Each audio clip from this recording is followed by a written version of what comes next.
Menangis. Hari berlalu dengan cepat, aroma bangunan di kota Jakarta tercium menusuk di hidung. Terik dan panas matahari membakar kulit. Namun berbeda di dalam ruangan rumah sakit PPIV di mana Diandra berada. Bau obat-obatan khas tercium di seluruh ruangan itu. Ada isak tangis dan orang-orang berpakaian hitam. Tampaknya seseorang kembali dinyatakan meninggal dunia hari ini, membuat tangisan dan jeritan menggelegar dalam rumah sakit itu. Seorang dokter tampan berlari menuju ruang perawatan. Dia melewati beberapa orang yang sedang berkabung. Atmosfer di rumah sakit ini tak secerah cahaya matahari di hari ini. Apa yang terjadi padanya? Tanya Otnal saat masuk ke dalam ruang perawatan dengan wajah panik. Jas dokternya sampai kusut berantakan. Dia marah dan menghancurkan semua makanannya. Dia tidak mau makan, kah dia menangis lagi? Ucap Repa sambil menatap Otnal yang baru tiba dengan wajah sedih. Bahkan air matanya berderai melihat kondisi Diandra yang tak juga pulih. Alena bahkan tak bisa menenangkan Diandra. Wanita itu menolak menemui mama dan kedua mertuanya. Dia terus menangis dan menghubungi nomor ponsel David namun hasilnya nihil. David tak pernah mengangkat ponselnya. Alena dan mertua Diandra juga turut sedih dengan hal ini. Namun mereka dilarang untuk menyampaikan apa yang terjadi pada David.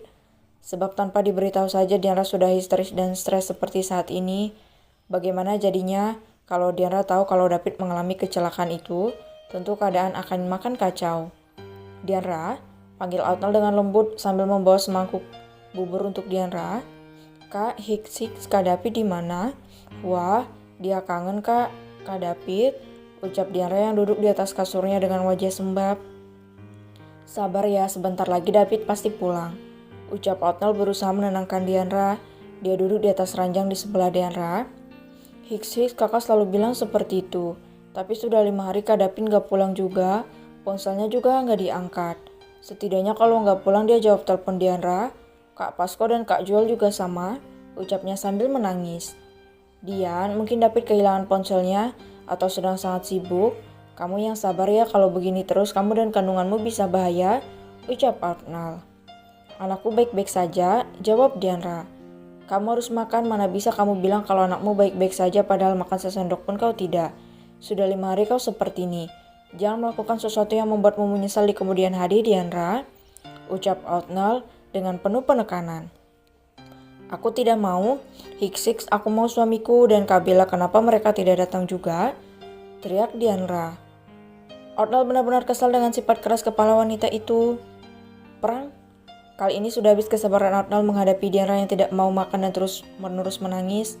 Otnal melemparkan bubur yang ada di tangannya ke lantai hingga jatuh berserakan. Diandra terkejut, bukan main, bahkan tangisannya semakin kencang. Teruslah menangis bodoh, upat Otnal sambil bangkit berdiri. Dia memijat pelipisnya dengan wajah kesal. Apa kau tidak punya otak sedikit pun, Diandra, ha? Kemana Diandra yang dulu? Ucap Otnal. Kau pikir semua orang di sini tidak mengkhawatirkanmu dan David? Kau pikir hanya kau yang khawatir dengan keadaan David? Semua di sini khawatir, apalagi melihatmu seperti ini. Semua sangat panik. Dada Otnal naik turun, kesabarannya tak ada lagi. Dia benar-benar marah sekarang. Lihat Mama Alena, mertuamu, Joy, Repa, dan Sean. Semuanya mereka sangat khawatir, Dian. Kalau kau terus begini, kau akan mengalami keguguran dan akan kehilangan anakmu selama-lamanya. Dasar bodoh kau ini, teriak Otnal. Diandra terdiam, dia mengusap perutnya mengingat janinnya yang masih rentan dan mengingat keluarganya yang juga mengkhawatirkan dirinya. Hicks, maaf aku buat masalah. Hicks. Diandra menunduk dan menangis, baunya naik turun untuk kesekian kalinya dia kembali menangis. Otnal menarik napas kasar dan mengembuskannya.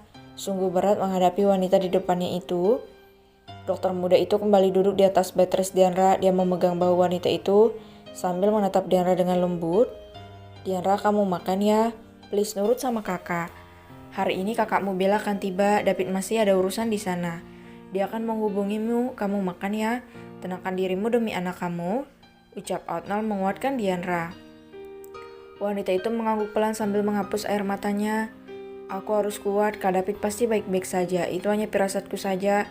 Aku harus bertahan demi mereka berdua. Tapi aku rindu, batin Diana sambil mengusap perutnya. Baiklah, ayo kita makan ya. Kakak juga makan kok. Lapar soalnya baru bantuin kakak ipar operasi besar, ucap Otnal seraya mengusap perutnya. Baiklah, ucap Diana sambil menatap Otnal. Pria itu mengambilkan makanan untuk mereka. Kamu mau makan bubur atau gimana, Dek? Tadi Mami Mika bawain nasi goreng sama ayam goreng sambal balado buatan Repa, ucap Otnal. Di dalam ruangan itu sudah tersedia semua kebutuhan mereka, jadi tak perlu repot-repot mengambil keluar. Pilihan kedua, Kak Dian lapar. Kalau makan bubur nggak kenyang, ucapnya. Oh, kamu udah tahu ya makanan yang enak, dasar pembuat onar ini. Sedari kemarin kayak makanannya begini, ledek Otnal. Maaf Kak, hanya kata itu yang terucap dari bibir mungil itu. Tak usah dipikirkan dek, semua kan baik-baik saja. David paling lagi dikejar sama pekerjaannya supaya dia bisa cepat pulang, ucap Otnal berbohong. Kamu harus sehat, janinmu butuh makan, kamu juga jangan sampai saat David pulang nanti, kamu dan calon bayi kalian sakit, ucap Otnal sambil membawa makanan pada Diandra. Aku akan makan, terima kasih Kak dan maaf, cicit wanita itu. Ulu, dasar pembuat onar, gadis aneh. Sudah cepat habiskan makananmu, kalau tidak, ku ambil semua tahu rasa kau, ucap Otnal. Iya ini makan, dasar bawel, ketus Diandra yang mulai menyendokkan makanan ke dalam mulutnya. Enak, kita lomba ya. Kalau kamu gak habiskan dengan cepat, aku habisin semua ayam dan nasi gorengnya, biar tahu rasa kamu, ucap Otnal. Enggak ya Kak, Dian yang duluan, Dian lapar, ucapnya sambil melahap makanannya dengan lahap. Curang kan? Kakak belum bilang mulai, ucap Otnal. Siapa suruh kakak lambat kayak siput, ejek Diandra sambil menjulurkan lidahnya. Hais, ayamnya bisa habis kalau begini.